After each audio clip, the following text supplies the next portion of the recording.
Soal tes tadi Bapak sekalian, itu hanya formalitas. 100% mereka diterima.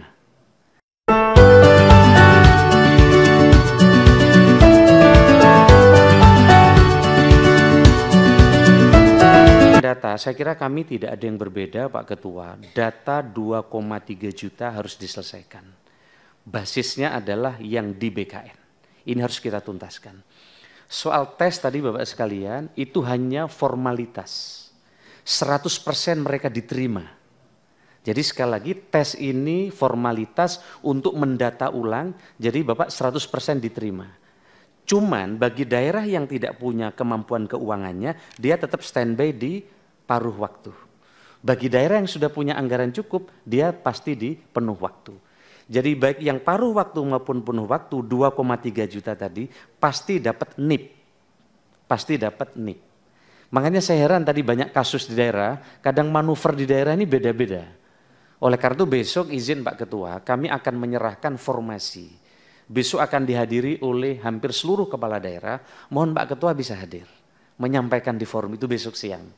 Ya. Para sekjen, para kepala daerah hadir, besok Bapak silahkan kami, Bapak warning ini kan Bapak sampaikan ke para kepala, minimal sekda besok datang. Akan dihadiri oleh 1.300-an orang. Bapak sampaikan lagi, kami sudah sampaikan nggak bosan-bosannya Pak. Tapi nggak di daerah ini memang lain-lain tadi. Tadi di Sumatera Utara cukup banyak, saya minta Kanrek di Sumatera Utara bisa segera turun Pak. Nanti sudah turun ya, nanti langsung dilaporkan sampai sini. Saya sedih tadi Pak, wah saya kayak mau nangis saya nih. Bukan, saya bayangkan, iya memang betul kejadian, ada orang jual sawahnya karena anaknya tadi untuk bisa jadi honorer, padahal honorer nggak seberapa, itu betul itu. Nah makanya nanti Bapak kita telusuri bareng-bareng, kasus-kasus tadi jika muncul tidak sesuai, harapan saya kita koordinasi dengan Diknas untuk dicabut, saya kira tadi. Nah soal BPKP nanti akan kita tingkatkan lagi, yang PU dan seterusnya. Terima kasih Bapak Ibu sudah menyampaikan kasus per kasus banyak. Tapi izin Pak Ketua, 2,3 juta komitmen kita selesaikan bersama, termasuk NIP. Kalau memang NIP ini perlu segera diberikan, segera kita keluarkan, kira-kira gitu, supaya menghol pencalonan tadi. Ya, kira-kira gitu ya. Mungkin gitu ya Pak Anu. Nah, nanti dengan BKN kita koordinasi soal NIP nanti itu perlu waktu dan waktu tergantung kemampuan keuangan daerah. Kira-kira gitu ya. Nah Bapak sekalian, kita sudah minta SPTJM di kepala daerah. Tetapi memang di daerah ini variatif sekali responnya dan seterusnya. Kemarin soal formasi tadi baru kami rapatkan. Kita harus jemput bola Pak nanya. Daerah ini nggak ngusulkan. Bayangkan, kita sudah minta Pak Ketua, tadi sampai kenapa ini ada kosong, saya bilang tadi, kenapa bisa kosong formasi? Saya minta ditelepon lagi, saya bilang tadi. Yang kosong ditanya lagi ke sekdanya sama kepala daerahnya. Mereka kosong Pak, nggak mau ngajukan. Ada berapa daerah tadi ya? 14 daerah formasi kosong. Saya minta dijemput bola lagi, ditelepon. Teman-teman yang malah dimarahin sama mereka. Sama daerah itu.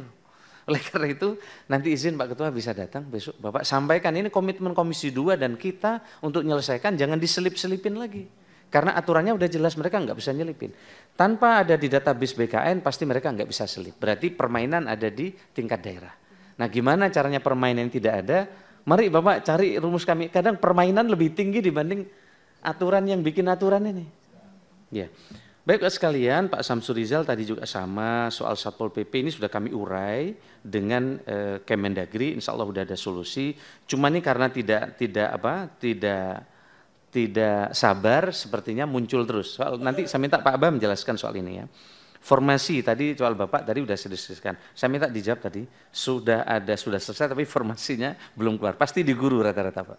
Iya di guru. Nanti BKN kami minta menjelaskan.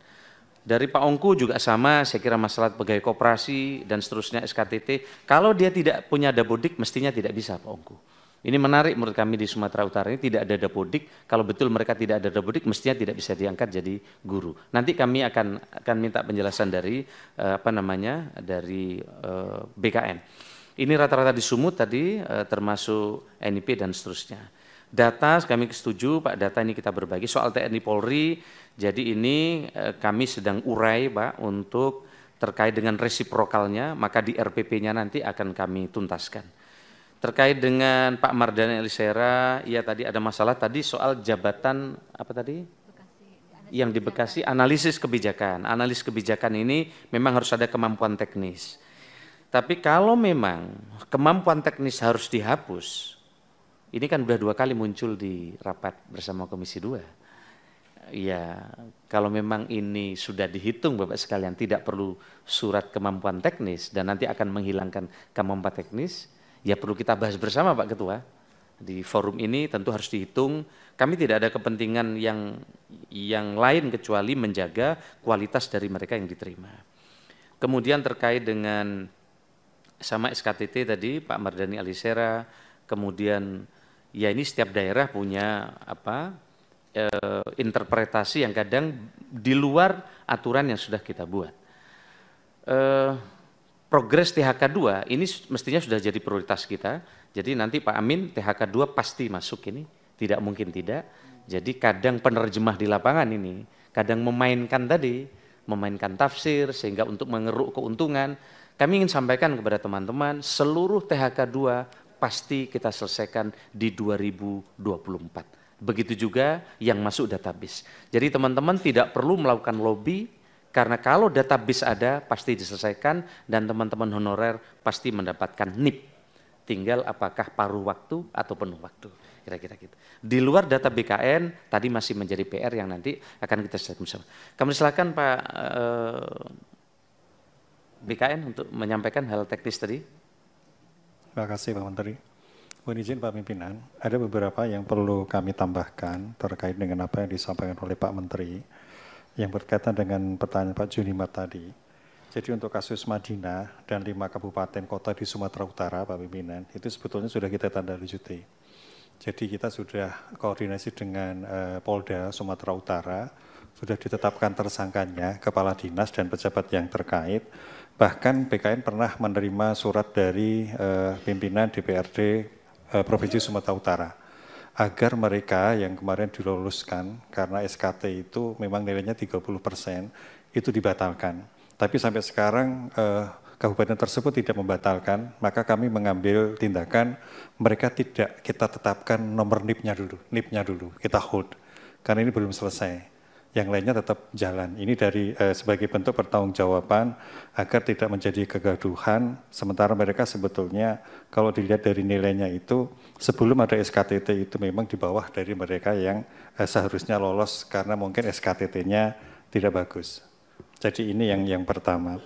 Yang kedua kaitannya dengan kebocoran soal, kami sampai saat ini belum menerima pengaduan Pak Pimpinan. Karena soal itu sebetulnya sudah dieksekusi oleh BSSN. Jadi kami membuat bagaimana caranya supaya soal itu betul-betul aman dan pada saat itu dilakukan seleksi, itu betul-betul hanya dari pihak-pihak BSSN dan pembuat soal yang tahu, yaitu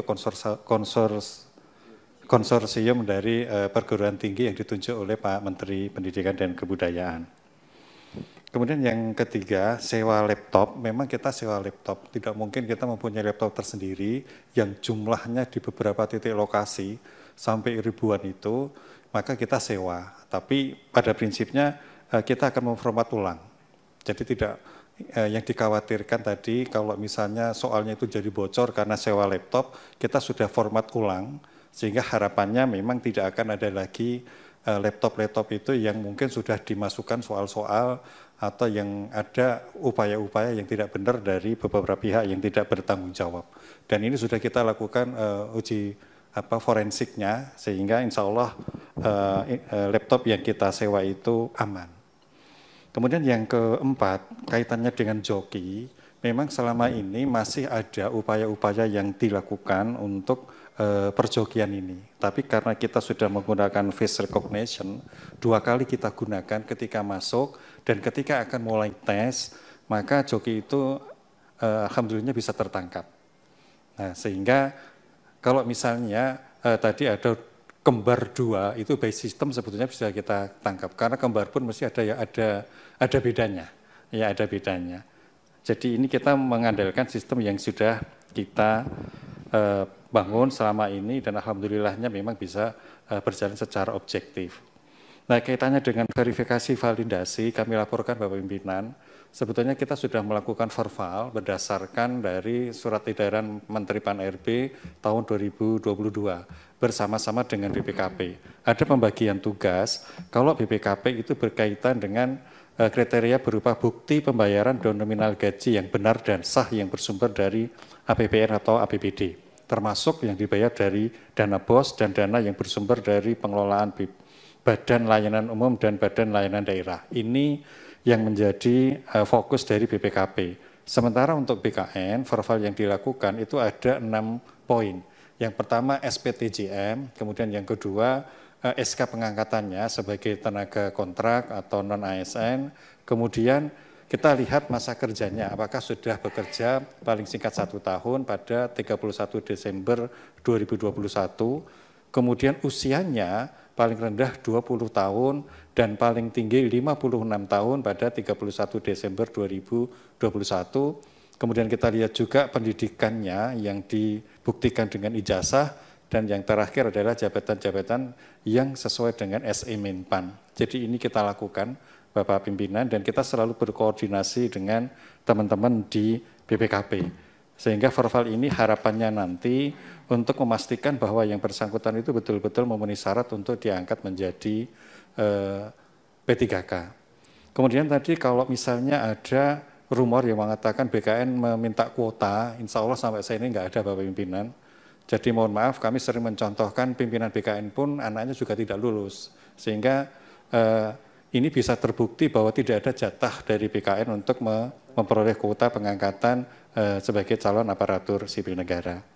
Jadi ini tambahan kami, mungkin izinkan Bapak Pimpinan untuk kaitannya dengan mereka yang sudah lulus passing grade tetapi belum dapat diangkat menjadi PNS, bertanya dengan Pak Gus itu mohon Pak Deputi Sinka atau Pak Deputi Mutasi, kami persilakan.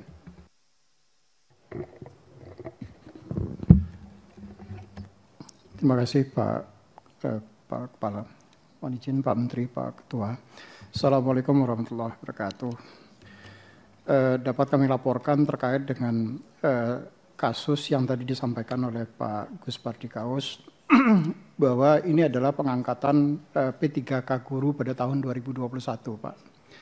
Jadi pengangkatan guru P3K guru tahun 2021 itu menggunakan sistem UNBK, sistemnya Kementerian Dikbud. Nah, pada saat itu memang formasi untuk gurunya belum ditetapkan pada saat seleksi dilakukan. Sehingga mereka kemudian mengikuti seleksi dan lulus passing grade yang sudah ditetapkan. Nah, jumlah yang sudah lulus passing grade tadi karena formasi ditetapkan belakangan, maka kemudian mereka tidak semua yang lulus passing grade tadi bisa diangkat. Nah, yang formasinya memang tersedia dan gurunya ada yang juga lulus, maka mereka kemudian diangkat. Jadi pengangkatannya pada saat itu adalah berdasarkan guru yang lulus passing grade dan dia mengajar di sekolah itu, maka mereka diangkat. Guru yang kemudian datang dari sekolah lain, tapi dia mengambil formasi di sekolah itu, maka dia masuk dalam kategori P1. Nah, berapa jumlah P1? P1 itu artinya mereka sudah lulus passing grade, tetapi belum bisa diangkat pada saat itu, di tahun 2021. Jumlahnya pada saat itu adalah 193.954 orang, seluruh Indonesia. Jadi, nah, tetapi kemudian ada kebijakan pada saat di tahun 2022, kebijakan Pak Menteri, maka mereka-mereka yang sudah lulus P1 tadi itu diprioritaskan untuk diangkat di formasi 2022. Tidak perlu tes lagi.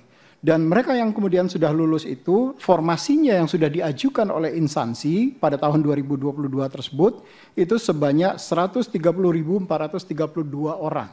Itu sudah diangkat yang dia tidak perlu lagi mengikuti tes di tahun 2022 karena formasinya sudah diusulkan oleh instansi. Artinya masih ada tersisa karena yang jumlah seluruhnya 193 dan yang diangkat di tahun 2022 130.000. Nah, di tahun 2023 kemarin kebijakan yang sama juga diperlakukan. Jadi mereka yang sisa dari P1 tadi itu kemudian diusulkan formasinya oleh instansi kembali di tahun 2023 tanpa tes lagi karena mereka sudah lulus P1. Maka jumlah yang diangkat di tahun 2023 sebanyak 47.975 orang. Nah, yang tentu masih ada sisa, Pak. Jadi sisanya sekarang itu adalah 15.547.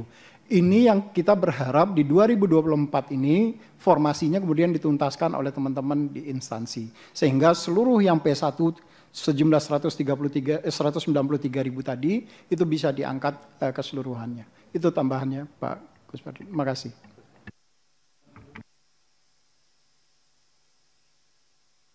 Baik, makasih. Izin Pak Ketua, sebelum saya lanjutkan Pak Abah, saya minta silakan. Baik, makasih. Izin Pak Pimpinan dan Bapak Ibu sekalian, Pak Menteri. Jadi yang pertama mungkin yang Bu Rosi tadi, bahwa seluruh warga negara kan memang memiliki hak untuk bisa melamar jadi ASN. Jadi kalau kita melarang malah kita melanggar undang-undang. Namun kami ada Permen 462 Bu 2020 yang memungkinkan tadi penugasan dosen PNS ke swasta. Jadi ada penugasan di luar instansi pemerintah dan di dalam instansi pemerintah. Yang penting dari Dikbudnya nanti ada penugasan ke perguruan tinggi yang bersangkutan. Jadi kami sudah siapkan Bu di Permen 62 tahun 2020. Koordinasinya sama siapa itu Pak? Nanti Ibu permintaannya ke Kemendikbud selaku instansi pembina. Kemenristek Dikti atau Kemendikbud? Kemendikbud. Nanti kan diktinya ada di Dikbud Bu di sana.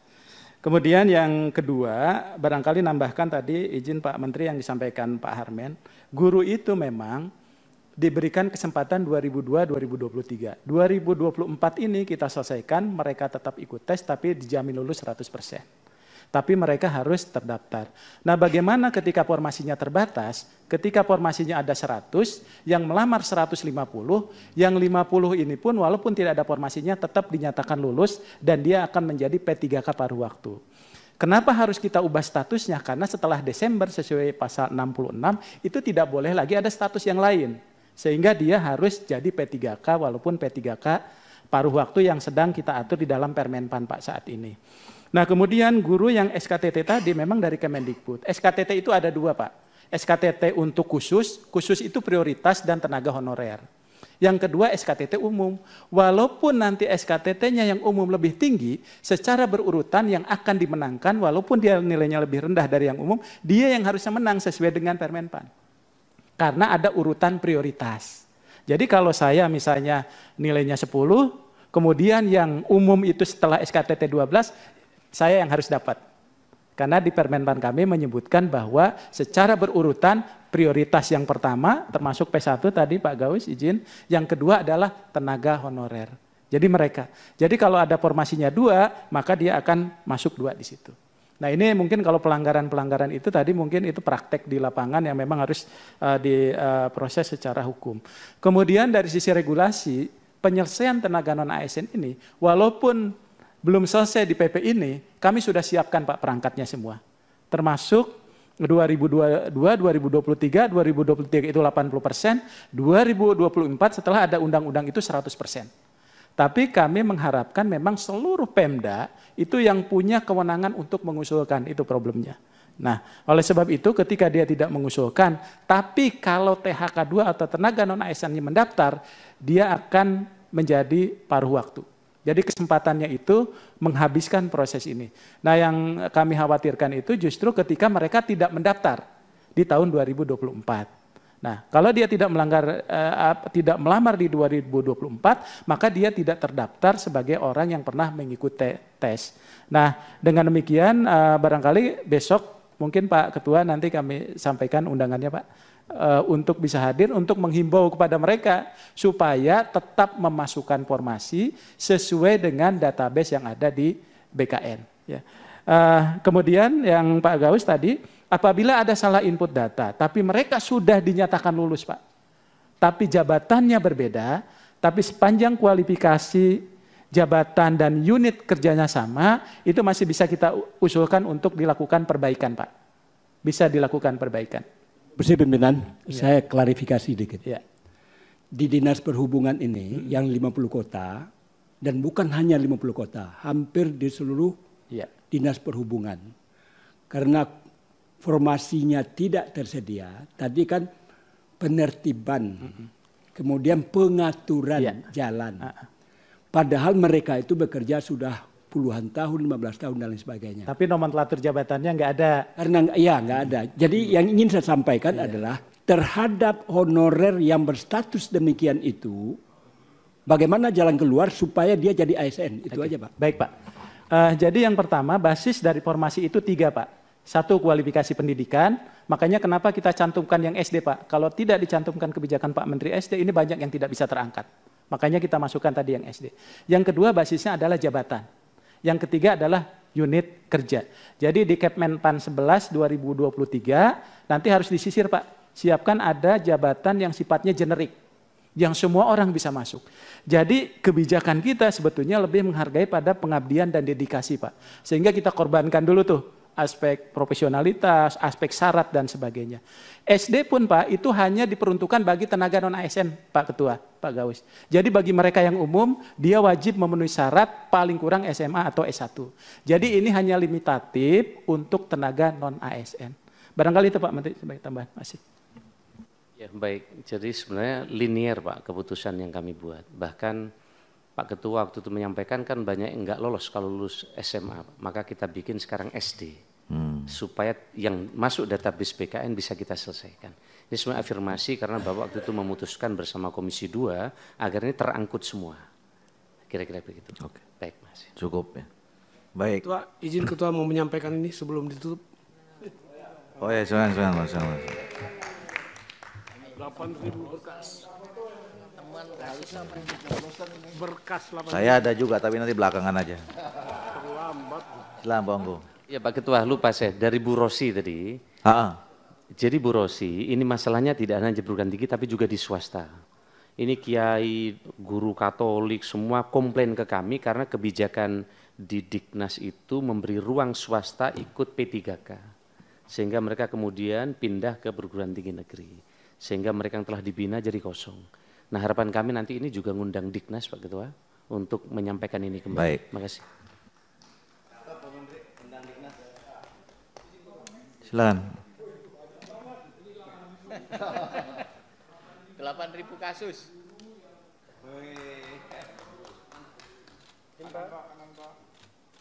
Sayang pemilu sudah berlalu.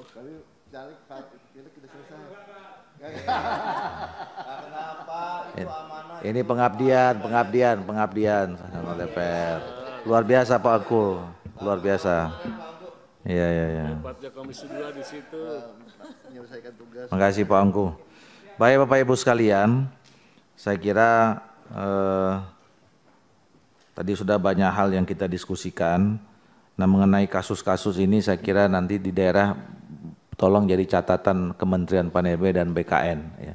Jadi tidak hanya dijawab secara lisan di sini, tapi juga ditindaklanjuti di tempat-tempat yang tadi disebutkan itu.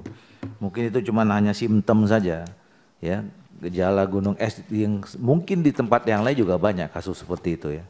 Dan hati-hati itu kalau nanti menyelesaikan soal yang tadi itu, karena yang paling bertanggung jawab adalah yang menseleksi dan menerima.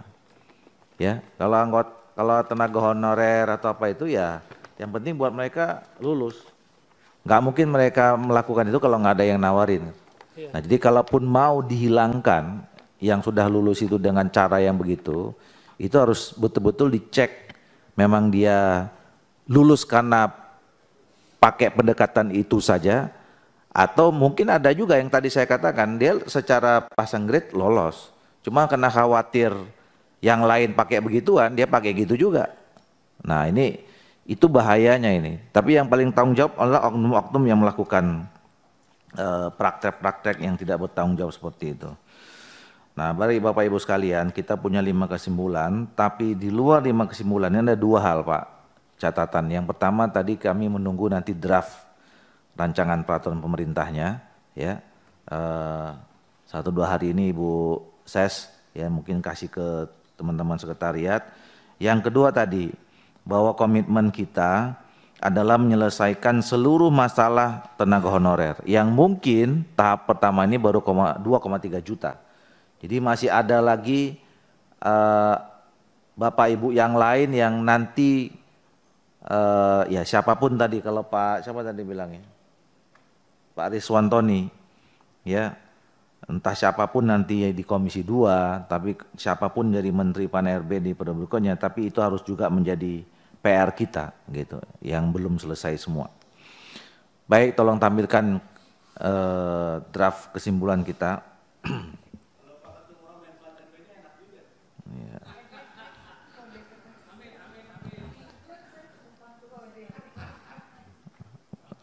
Mau buka puasa nih, Bu Reka. Ditungguin sama menterinya Bu Reska. Nomor 1, Komisi 2 DPR RI dan Kementerian Pan-RB menyepakati bahwa pejabat pembina kepegawaian dan pejabat lainnya dilarang melakukan pengangkatan tenaga non-ASN sebagaimana amanat pasal 65 Undang-Undang Nomor 20 Tahun 2003 tentang ASN. Setuju ya? 2. Komisi 2 DPR RI meminta kepada Kementerian Pan-RB dan BKN memberikan sanksi yang tegas kepada PPK yang masih melakukan pengangkatan tenaga non-ASN sesuai dengan ketentuan peraturan perundang-undangan. Walaupun ini sanksinya belum diatur ya. Iya kan? Harusnya di PP nanti ini. Iya kan? Ada di PP ya? Oh, ya. Oke. Tapi ya paling tidak ini komitmen kita. Setuju Pak ya?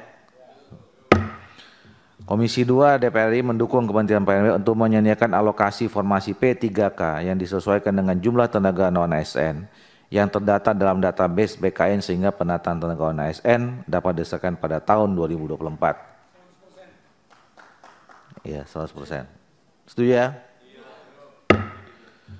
4. Dalam rangka menyelesaikan pengangkatan tenaga non-ASN, Komisi 2 DPR RI mendorong Kementerian Pan-RB meningkatkan koordinasi dengan instansi pusat dan instansi daerah untuk segera mengusulkan formasi P3K tahun 2024 sesuai dengan jumlah tenaga non-ASN yang ada di setiap instansi. Setuju ya? Tapi khusus untuk ini ya, bisa nggak ya Kementerian Pan-RB atau BKN itu jemput bola gitu? Ini kan nunggu-nunggu mereka kan nggak jelas nih.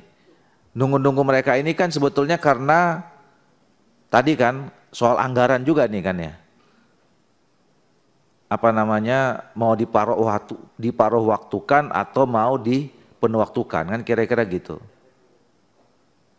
Dikasih deadline aja, nanti takutnya nanti jadi alasan terus ini. Nanti nggak selesai-selesai. Catatan aja. Nomor 5, Komisi 2 DPR RI meminta BKN segera menyelesaikan proses penetapan nomor induk pegawai atau NIP P3K tahun 2021-2023 terutama bagi peserta yang merupakan tenaga honorer yang telah terdata dalam database BKN agar segera bekerja dan mendapatkan penghasilan.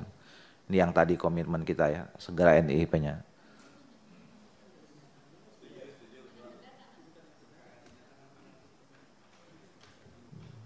Ada komentar?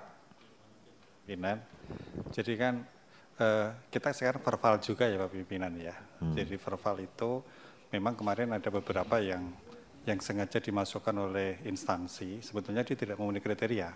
Kriteria yang saya bacakan menurut SMN PAN tadi. Sehingga verbal itu nanti hasilnya ada yang tidak memenuhi kriteria. Nah, apakah yang tidak memenuhi kriteria juga akan kita angkat. Padahal sebetulnya mereka itu justru harusnya tidak dimasukkan gitu loh. Pada saat itu kan kita belum verbal. Tapi datanya namanya masuk dalam 2,3 juta? Masuk, iya. Masuk? Iya. Tapi kalau kita verbal hasilnya, mohon maaf, mungkin dia sebagai driver, sebagai pengaman dan sebagainya. Itu sengaja dimasukkan karena dari instansi itu yang penting masuk dulu. Sementara yang tertib, instansi yang tahu bahwa itu sebenarnya enggak, itu malah jadi enggak diangkat. Ini jadi masalah. Makanya yang nomor 3 tadi sebetulnya yang memenuhi kriteria dan yang lulus.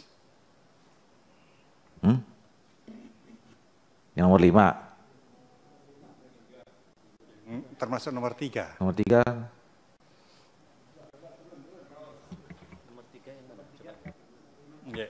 Nah yang terdata. Komisi mendukung Kementerian PN untuk menyediakan, mohon maaf. Oh ya nomor 5, mohon maaf, nomor 5. Iya nomor 5. Jadi ada tambahan yang memenuhi kriteria hasil verbal, verifikasi validasi. Kita kan sekarang melakukan verbal.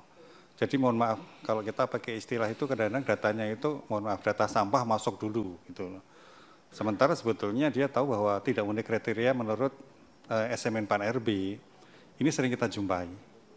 Bahkan BPKP pun juga tadi yang saya sampaikan kadang-kadang tidak menemukan dokumen itu. Apakah ya, artinya dari sisa nama yang 1,7 ini sekarang kan masih bisa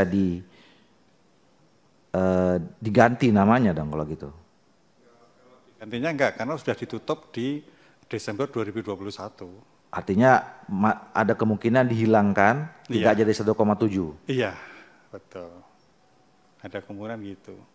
Jadi kami khawatir ketika misalnya semua yang mohon maaf yang 3 jabatan itu diangkat, sementara itu tidak memenuhi kriteria, itu nanti bisa menimbulkan iri dari instansi lain yang dari awal memang dia tidak memasukkan. Itu yang kita khawatirkan. Ini kasus baru ini. Ya kan, kalau misalnya dihilangkan, berarti kan kita tidak committed 2,3 juta. Padahal sebenarnya di luar yang 2,3 juta masih banyak juga yang ngantri gitu loh. Contoh yang kayak saya tadi bilang 7 orang itu, yang dimasukin itu yang umurnya baru 1 tahun 2 tahun, tapi yang udah belasan tahun, puluhan tahun nggak dimasukin. Mereka nggak bisa masuk karena sudah di close. Nah tiba-tiba formasinya jadi nggak sampai 1,7, nah gimana nih? Izin Pak Ketua, waktu itu kan kalau kita buka lagi, ini nggak akan selesai. Bahkan melampaui periode kita kan gitu. Bisa 3 juta, bisa 4 juta, bahkan 5 juta. Maka sepakat di 2,3 juta. Tapi jika di tengah jalan memang ditemukan kekeliruannya fatal, misalnya driver tadi dimasukkan, ternyata ditemukan ini. Di verbal bertahap ini, yang secara kasat mata ini memang nggak bisa. Nah, jadi ini bisa di pending, tapi tidak bisa nambah baru. Karena kalau nambah baru, toh nanti kan akan ada, ya tugasnya Menpan berikutnya lah pimpinan di situ kan, nah tinggal beresin kira-kira gitu. Nah jadi ini urusannya banyak, memang ini Bapak semakin duduk sama kita 3 hari, nanti Bapak semakin tahu masalahnya betapa semak belukar di daerah, input macam-macam yang asal masuk, data ini Pak Aminur Rahman pernah jadi wali kota. Yang penting saya nggak di demo, saya masukkan daftar. Padahal daftarnya jelas sampah ini kira-kira gitu. Nah, yang tadi ditemukan, oleh karena itu perlu ditambah di situ kira-kira. Jadi database PKN yang memenuhi kriteria dan lulus. Nah, sehingga nanti yang data sampah yang asal masukkan oleh kepala daerah tadi, yang kasat mata kelihatan sekali Pak Ketua, itu bisa di take down kira-kira gitu. Vervalnya BKN, verifikatornya sama BPKP. Kira-kira berapa persen itu yang ditemukan yang kayak begitu itu?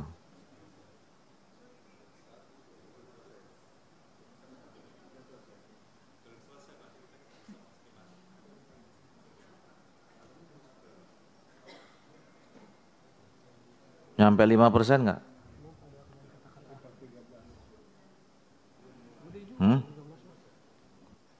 Lo nggak kan pengalaman kemarin yang 2,3 selesai 500 itu yang berarti udah clear tuh yang 500 itu sesuai. Nah dari 1,7 ini kan atau sederhana gini, udah berapa kasus yang didapat?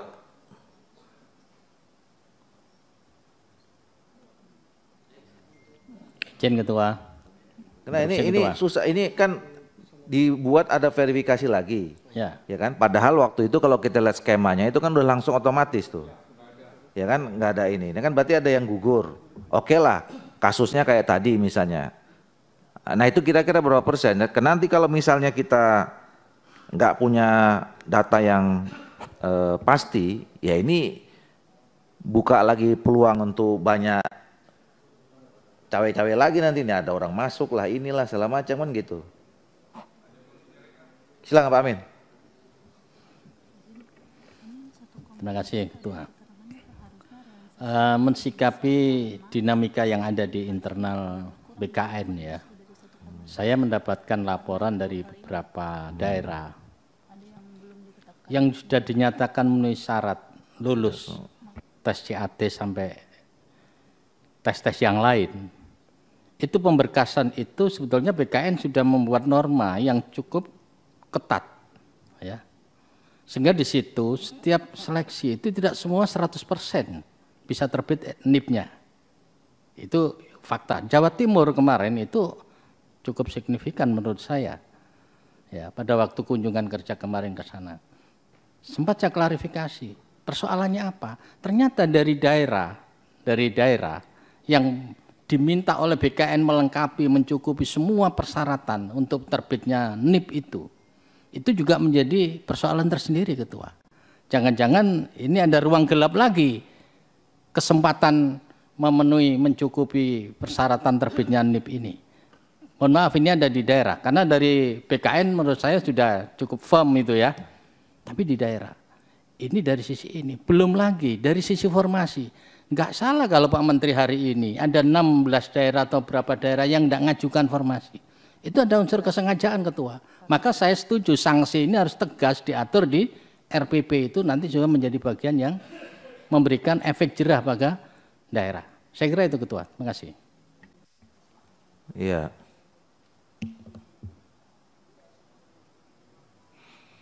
Enggak, jadi maksud saya gini, makasih Pak Amin.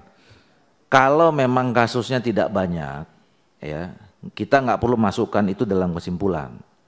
Jadi kita konsisten saja dengan kesimpulan kita di awal dan kebijakan yang diambil oleh Kementerian PAN-RB dan BKN. Bahwa kemudian di tengah jalannya ada 1-2 kasus deviasi, ya apa boleh buat gitu. Tapi kalau nanti kita cantumkan itu jadi excuse. Gitu loh. Makanya saya tanya berapa besar. Dari sekarang ada berapa kasus yang kayak gitu di berapa daerah misalnya? Ada 10? Silakan Pak Soeharto. Ya, mohon izin Pak Ketua. Kalau sampai penerimaan sampai dengan 2023, karena memang yang mendaftar itu sesuai dengan kualifikasinya, mereka kemudian sampai dengan 2023 belum ditemukan kasus itu. Tapi dari database yang masuk ke kami di dalam database BKN, itu ada jabatan-jabatan seperti pengemudi, kemudian ada pramubakti atau cleaning service yang juga kemudian dimasukkan oleh teman-teman di instansi. Nah jumlahnya ini mencapai hampir 20%-an, sekitar 20%-an. 20% dari total? Dari sekitar 1,7 dari sisanya itu. Banyak. Sangat banyak. Itu sebabnya kenapa kemudian kalau kita mengatakan bahwa yang dimasukkan ini adalah seluruhnya, berarti kita secara tidak langsung melegalkan yang namanya pramubakti, pengemudi, dan security itu boleh diangkat menjadi ASN. Artinya formasinya akan dibuka kembali. Padahal selama ini kan sudah ada kebijakan tidak membuka formasi untuk 3 jabatan itu. Itu Pak Ketua. Tambah Pak. Jadi tadi saya sampaikan, karena memang itu sebetulnya menurut SMN PAN kan tidak boleh ya Pak. Kan ada tadi kriterianya, ada 6 kriteria tadi. Nah kalau misalnya ini diangkat, saya khawatirnya instansi yang tertib, yang tahu bahwa itu tidak akan diangkat dan tidak masuk dalam database, ini juga menjadi kasihan Pak. Mereka yang tertib malah tidak diakomodir. Ini yang menjadi permasalahan kita Pak. Ya yang lebih kasihan lagi, kalau ada formasi hilang 340.000, yang ngantri jutaan lagi di luar nggak masuk gara-gara yang mengusulkannya salah. Kalau 20% kan 340 ribuan itu. Gitu. Nah sementara tadi itu ada 8.000, ada berapa ribu, tempat saya ada 7 orang. Ya. Yang nggak bisa masuk gara-gara kena kita close, tapi ternyata ada 340.000 yang terbuang formasinya gitu. Ini yang harus kita ini. Banyak loh itu Pak Menteri, 340.000 itu.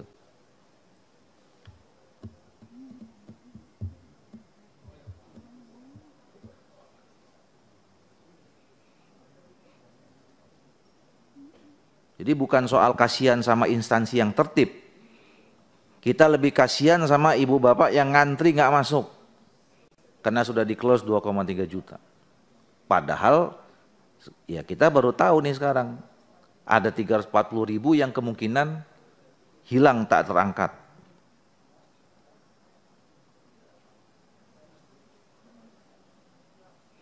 Nah, di halaman 25, nih saya enggak tahu nih, di halaman 25 itu ya.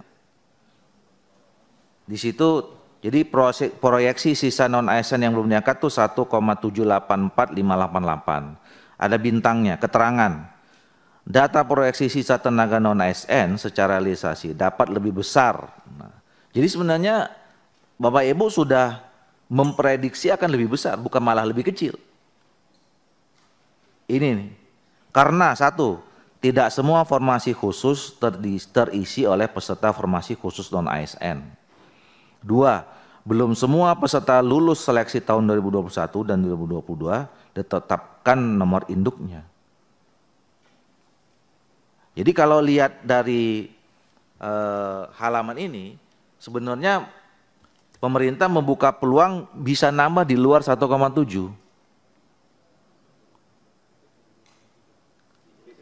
tetap dalam 2,3 gitu. Nah, tapi faktanya sekarang ada kemungkinan hilang 340.000.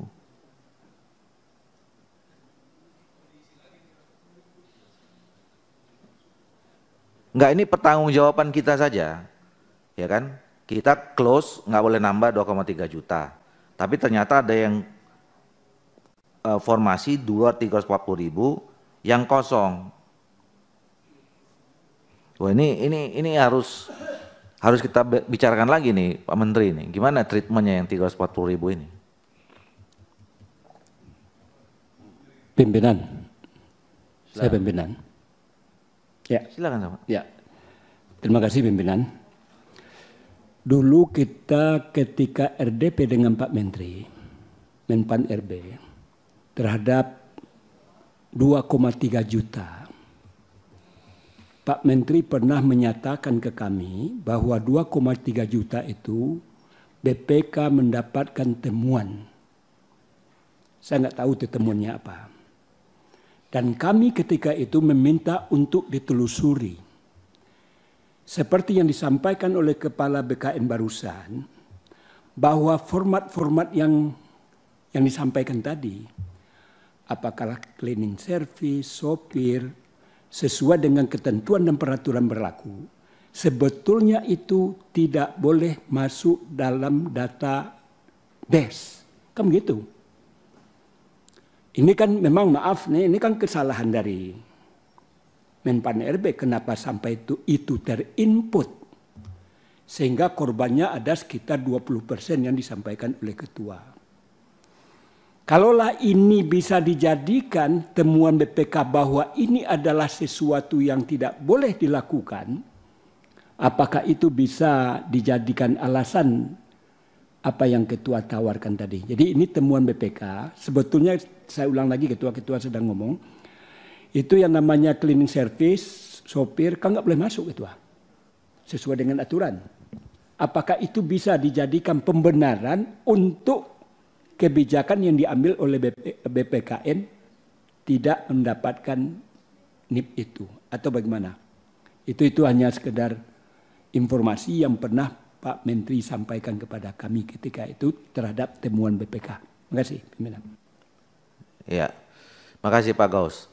Jadi begini, saya kira ini harus kita bicarakan secara khusus juga dan serius nih, ya. Informasi yang kita dapatkan ini, ya. Mungkin begini, saya usulkan, ya, poin 5 ini tetap kita setujui, ya. Jadi ini menunjukkan kenapa kita pakai tetap dengan kata yang telah terdata, itu komitmen kita. Nah, nanti kita tambahkan poin 6, ya. Poin 6-nya lagi disusun nih sekarang. Jadi terhadap misalnya temuan, ya, hasil verfak yang tidak sesuai dengan ini, maka kita harus bicara lagi nih, kebijakannya mau bagaimana ini,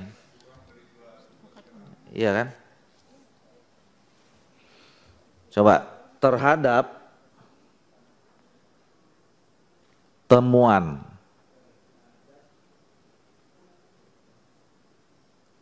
hasil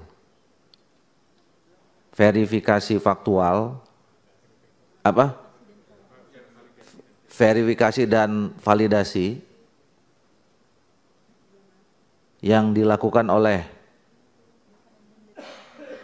BKN dan BPKP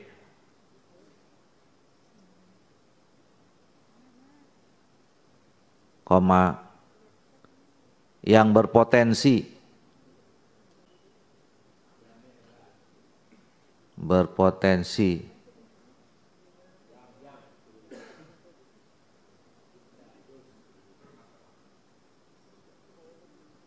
kehilangan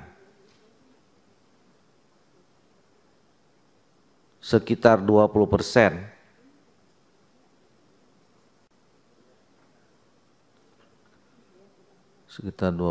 dari 2,3 juta 1,7 ya, dari 1,7 formasi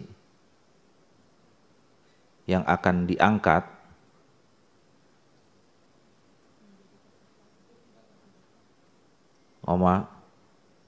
Komisi 2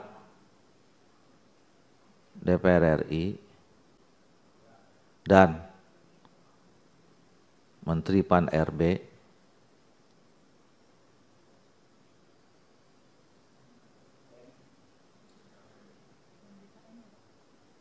ya, dan BKN. Jadi danya satu aja, DPR RI, Menteri Pan RB dan BKN.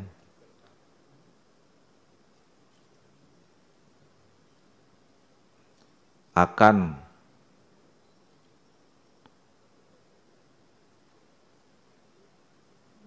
membahas lebih lanjut pada raker berikutnya.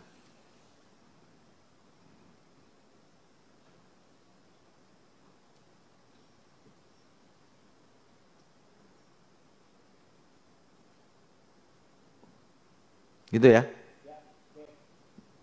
Saudara Menteri? Ya. Ada aja. Kenapa? Apa? Yang akan diangkat menjadi P3K. Itu 1,7 juta formasi yang akan diangkat. Oh ya. Yang akan diangkat menjadi P3K itu ya. 1,7 formasi yang akan diangkat menjadi P3K.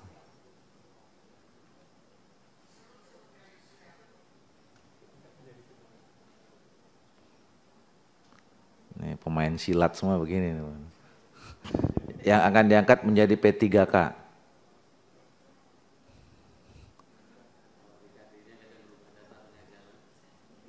Lah itu tadi nyelip itu tuh, coba contoh sama saya tuh. Kenapa? Selip katanya. Ketua, boleh minta contoh enggak Ketua? Contoh? Iya. Contoh? Itu yang selip-selip tadi. Tadi udah kan itu ditemukan, apa daerahnya? Yang verbal itu. Ya tadi misalnya kan kan ada disyaratkan ya, bahwa mereka tuh guru ini, nah ternyata driver, pramusaji itu dimasukkan. Ya, itu kalau beda kompetensinya, ya kan, beda keahliannya. Sekarang sama-sama keahlian, hanya beda sertifikasi pendidikan. Nah, ini apakah masuk dalam kriteria itu? Ya enggak tahu saya. Enggak kayaknya, kalau itu enggak sih. Itu enggak. Itu enggak. Kalau itu tidak? Enggak. Ya sudah, kalau tidak nanti saya akan suarakan ini di daerah, karena di dapil saya ada yang bermasalah.